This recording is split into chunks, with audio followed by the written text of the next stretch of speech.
आप सभी को शालोम जय मसीह की। मुझे उम्मीद है कि आप सभी बहुत अच्छे होंगे। मैं आपको बताना चाहता हूँ कि मैं फ़िलहाल कर रहा हूँ the study from book of genesis, या इसे हम इस तरीके से कह सकते हैं कि story from book of genesis, जिसमें मैंने शुरू के 3 अध्याय बहुत ही अच्छे से कहानी के संदर्भ में सिखाए हैं, समझाए हैं। यदि आपने वो वीडियोज़ नहीं देखी तो आप सबसे पहले जाकर उन वीडियोज़ को देखो, और हाँ, like share and subscribe this channel. ठीक है, एक प्रश्न जो सभी के मन में उठता है कि आखिर ये शैतान कौन है, शैतान कहाँ से आया और इस पृथ्वी में पाप आया क्यों। सबसे महत्वपूर्ण ये प्रश्न है जिसका जवाब मैं इस वीडियोज़ में देना चाहता हूँ। यदि आप मेरे साथ नए हैं तो like share and comment now. ठीक है, शुरुआत करते हैं। तो चलिए, मैं आपके सामने एक वचन सबसे पहले पढ़ना चाहता हूँ, जो है यशायाह भविष्यद्वक्ता की किताब, जिसका अध्याय 14 और उसका 12 से आगे मैं आपके सामने पढ़ता हूँ। तो आप ध्यान से स्क्रीन पर वचन को देख सकते हैं जो आपको शो हो रहा होगा।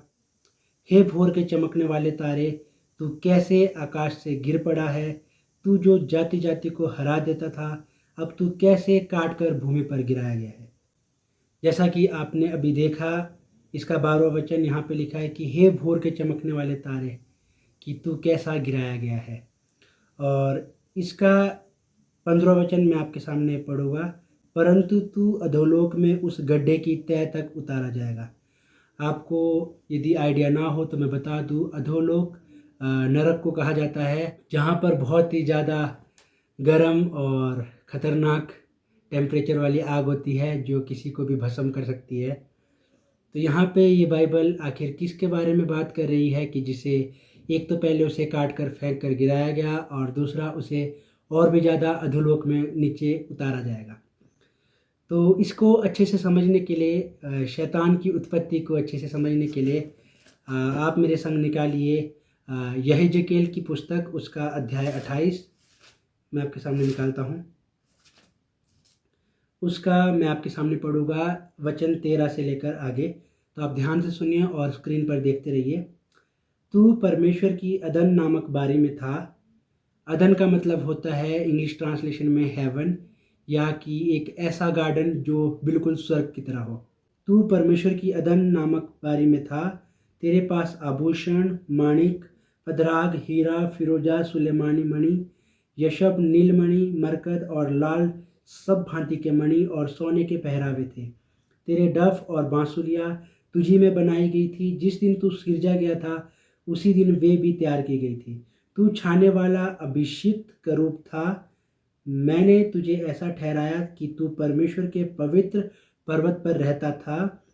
तू आग सरीखे चमकने वाले मणियों के बीच चलता फिरता था। जिस दिन से तू सृजा गया और जिस दिन तुझ में कुटिलता ना पाई गई, उस समय तक तू अपनी सारी चाल चलन में निर्दोष रहा। परंतु लेन देन की बहुतायत के कारण तू उपद्रव से भरकर पापी हो गया।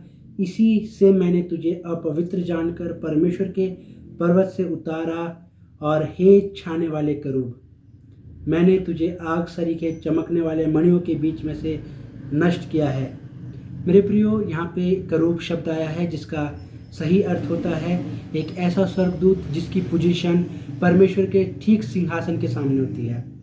17वां वचन कहता है, सुंदरता के कारण तेरा मन फूल उठा था और वैभव के कारण तेरी बुद्धि बिगड़ गई थी। मैंने तुझे भूमि पर पटक दिया है और राजाओं के सामने तुझे रखा कि वे तुझे देखें। जैसा कि हमने अभी यशायाह में भी पढ़ा था कि जिसे यहाँ पर लिखा था कि हे भोर के चमकने वाले तारे, तू कैसे आकाश से गिर पड़ा है। तू जो जाति जाति को हरा देता था, अब तू कैसे काट कर भूमि पर गिराया गया है। मेरे प्रियो, ये बात है उस समय की जब पृथ्वी का निर्माण हो तो चुका था, लेकिन इंसानों की उत्पत्ति नहीं हुई थी। यदि आप उत्पत्ति अध्याय 1 उसका पहला वचन कहते हैं तो वहाँ पे लिखा है, आदि में परमेश्वर ने आकाश और पृथ्वी की सृष्टि की। जिसे इंग्लिश ट्रांसलेशन में अगर आप पढ़ते हैं वहाँ पे लिखा है, in the beginning God created heaven and earth. यानी कि परमेश्वर ने सबसे पहले स्वर्ग और पृथ्वी को बनाया। और स्वर्ग में जो परमेश्वर के जो सबसे खास करूब जिन्हें कहा जाता है, उनमें से एक था लूसीफर। जी हाँ मेरे प्रियो, जिसका नाम इबलीस भी कहते हैं, जिसे आज लोग शैतान कहते हैं। मेरे प्रियो, परमेश्वर के खास 3 स्वर्गदूत थे, जिनमें से सबसे पहला करूब था, जिसे ऐसा स्वर्गदूत जो सिंहासन के सामने यानी लूसीफर था, जो परमेश्वर का आराधक था। वो परमेश्वर की आराधना करता था। आपने जैसा पढ़ा कि हर एक प्रकार की ज्वेलरी उसमें फिट की गई थी। नीलमणि, ना जाने क्या-क्या नाम, यहाँ पे बहुत से आभूषण मैंने आपको अभी पढ़ाए। आप वापस से इसको पढ़ सकते हैं। इतनी सारी ज्वेलरीज उसमें परमेश्वर ने फिट की है और बाइबल बताती है उसके पंखों से ध्वनियाँ निकलती थी संगीत की। मेरे प्रियो, वो एक ऐसा स्वर्गदूत था जो परमेश्वर की आराधना करता था, जो स्वर्ग में यानी जिसे हम कह सकते हैं कि म्यूज़िक के सारे इंस्ट्रूमेंट उसके पंखों में लगे हुए थे। और जब वो अपने पंखों को हिलाता था तो बाइबल बताती है कि उससे मधुर ध्वनि निकलती थी, जिससे वो परमेश्वर की आराधना करता था।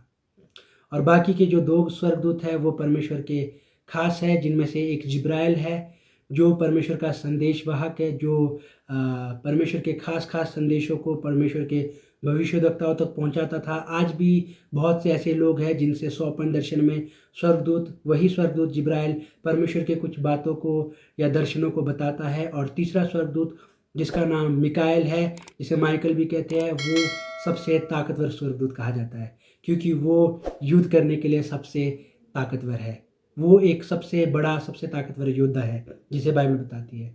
तो हम पढ़ रहे हैं लूसीफर के बारे में। मैं आपको एक और थोड़ा प्रूफ के लिए एक वचन बताता हूँ। सबसे पहले परमेश्वर ने पृथ्वी और स्वर्ग को बनाया। इसके लिए हम पढ़ेंगे अय्यूब अध्याय 38, उसका 4था वचन मैं पढ़ता हूँ। जब परमेश्वर ने पृथ्वी की नींव ढाली तब तू कहाँ था? यदि तू समझदार हो तो उत्तर दे। उसकी नाप किसने ठहराई? क्या तू जानता है? उस पर किसने सूत खींचा? उसकी नींव कौन सी वस्तु पर रखी गई और किसने उसके कोने का पत्थर बिठाया? जबकि भोर के तारे एक संग आनंद से गाते थे और परमेश्वर के सब पुत्र जय जयकार करते थे। यहाँ पर भी भोर के तारे और स्वर्गदूतों का वर्णन किया गया है। ये उस समय की घटना है जिसके बारे में हम कभी और विस्तार से पढ़ेंगे। एक दिन शैतान, वही लूसीफर, स्वर्ग में जाता है। परमेश्वर उसे कहता है कि मेरा जो दास अय्यूब है वो बहुत ही ज़्यादा विश्वासी और धर्मी व्यक्ति है, उसे कोई भी नहीं गिरा सकता। तो वो शैतान जाकर अय्यूब के जीवन में बहुत सी विपत्तियाँ लाता है, बहुत सी परेशानियाँ लाता है। और उसके बाद अंत में जाकर जब परमेश्वर अय्यूब को बताता है कुछ प्रश्न, अय्यूब से कहता है कि इस पृथ्वी की नींव जब मैंने ढाली तब तू कहाँ था, इस तरीके से।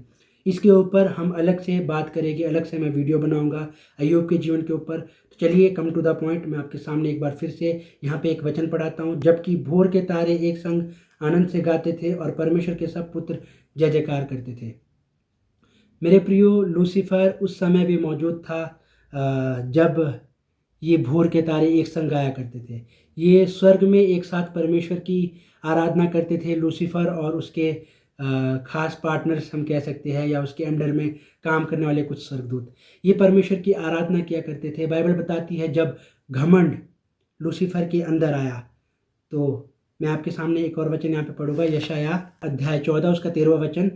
तू मन में तो कहता था मैं स्वर्ग पर चढ़ूंगा और मैं अपने सिंहासन को ईश्वर के तारागण से अधिक ऊंचा करूंगा और उत्तर दिशा की छोर पर सभा के पर्वत पर विराजूंगा। मैं मेघों से भी ऊंचे ऊंचे स्थानों के ऊपर चढ़ूंगा।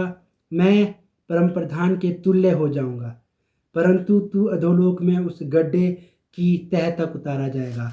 बाइबल बताती है कि लूसीफर के मन में घमंड आया। क्यों आया? क्योंकि वो सबसे श्रेष्ठ था, सबसे बुद्धिमान था और सबसे सुंदर था। मैंने बताया कि सारी की सारी ज्वेलरीज, सुंदरता उसके पूरे फेस में, उसके पूरे शरीर में थी। उसके पंखों से आराधना होती थी, गीत निकलते थे। और एक वचन यहाँ पे लिखा है, यहेजकेल अध्याय 28, उसका 17वां वचन। सुंदरता के कारण तेरा मन फूल उठा और वैभव के कारण तेरी बुद्धि बिगड़ गई थी। मैंने तुझे भूमि पर पटक दिया और राजाओं के सामने तुझे रखा कि वे तुझको देखें। मेरे प्रियो, मुझे उम्मीद है कि आपको समझ आ गया होगा। जो लूसीफर था, जो सबसे ज़्यादा श्रेष्ठ, सबसे ज़्यादा सर्वश्रेष्ठ स्वर्गदूत, जो सबसे ज़्यादा अच्छा और सुंदर था देखने में, और उसमें हर प्रकार की ज्वेलरीज फिट की गई थी, उसने जब सुंदरता के कारण जब उसके अंदर घमंड आया, बाइबल बताती है कि उस समय परमेश्वर की नज़रों में वो पापी ठहरा। और जब घमंड उसके अंदर आया, बाइबल बताती है सुंदरता के कारण उसने एक डिसीजन लिया कि मैं अपने सिंहासन को परमेश्वर के सिंहासन से भी ऊपर, यहाँ पे लिखा है ईश्वर के तारागण से भी अधिक ऊंचा करूँगा। वो इस बात को भूल गया था कि जैसे आपके डॉल दिख रही है, ये डॉल एक इंसान ने बनाई है। ये डॉल कभी भी इंसान के ऊपर राज नहीं कर सकती, क्योंकि इसे इंसान ने बनाया है। इसे चाहे तो मैं भी फाड़ सकता हूँ, जला सकता हूँ, फेंक सकता हूँ, ये मेरा कुछ भी नहीं बिगाड़ पाएगी। उसी तरीके से लूसीफर था, जिसे परमेश्वर ने बनाया था, वो परमेश्वर का कुछ भी नहीं उखाड़ सकता था। जब उसने सोचा कि मैं अपने सिंहासन को परमेश्वर से ऊपर ऊंचा उठाऊंगा, तो मेरे प्रिय वो भूल चुका था। मुझे नहीं पता आखिर क्यों भूला कि जो परमेश्वर का सिंहासन, परमेश्वर ने उसे बनाया है, परमेश्वर के सामने वो ठीक इस डॉल की तरह या इस छोटे से टेडी बियर की तरह था, जिसे कभी भी मैं तोड़ सकता हूँ, फोड़ सकता हूँ। वो भी भूल गया था कि परमेश्वर कभी भी उसे पटक सकते हैं। और अंत में परमेश्वर ने, बाइबल बताती है कि उसे पटक दिया और पृथ्वी पर फेंक दिया। जी हाँ मेरे प्रियो, उसे पृथ्वी पर फेंक दिया गया।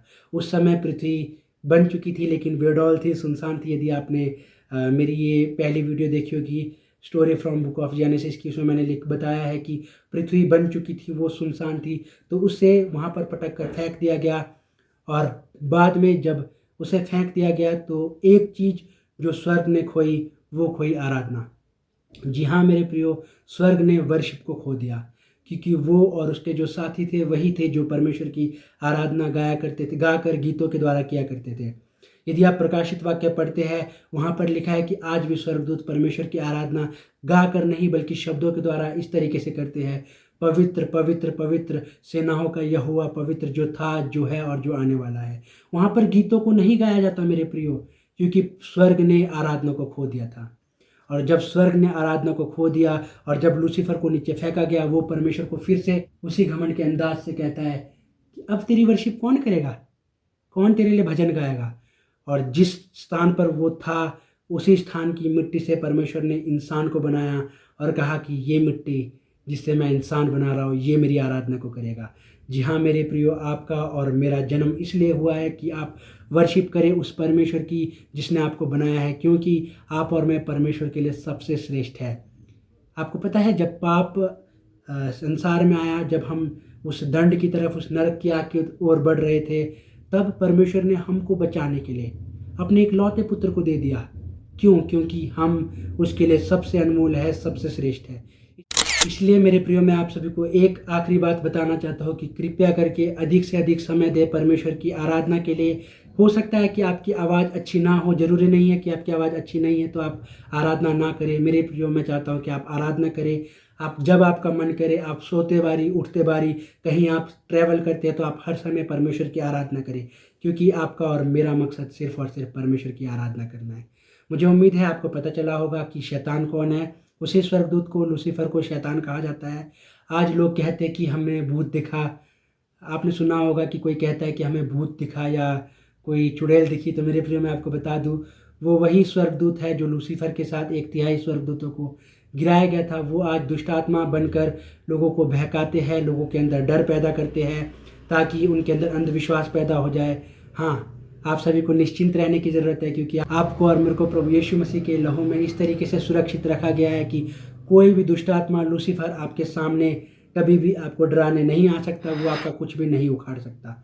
मेरे प्रियो, आप सभी को यदि ये वीडियो पसंद आई हो तो लाइक कीजिए, शेयर कीजिए और कमेंट करना ना भूलिए। तो आप सभी को शालोम और जय मसीह की।